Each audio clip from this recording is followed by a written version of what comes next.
The first thing she said, she was just like, is this a story about you? Why would you write about yourself?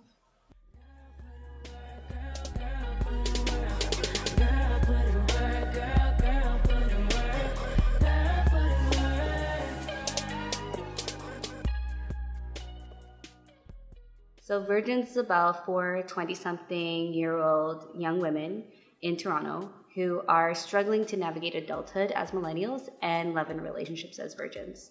Each of them are first-generation Canadians, and they come from Ethiopia, Somalia, Sudan, Eritrea.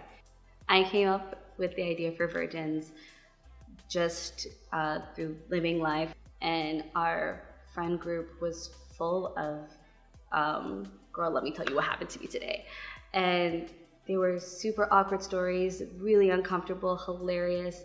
So I got the idea, and the next step was, how can I afford to just write this story?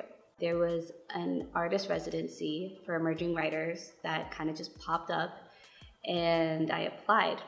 I got in, and 2 weeks later, I was on a plane to Colombia in South America, and I had a 2-month residency to write this script.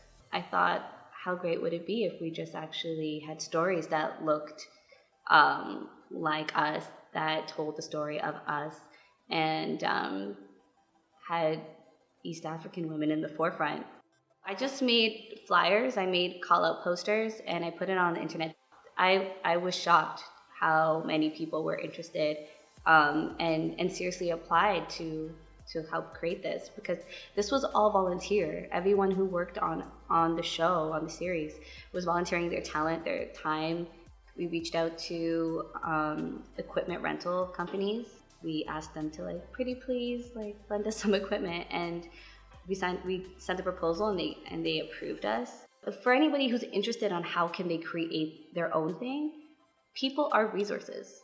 Like, you don't always need money. If you have people, if you have community, you guys can come together and make something happen. In this instance, I had a story, and I knew it could only be told using film, and that's how I started. There was no real transition. It was just idea of write.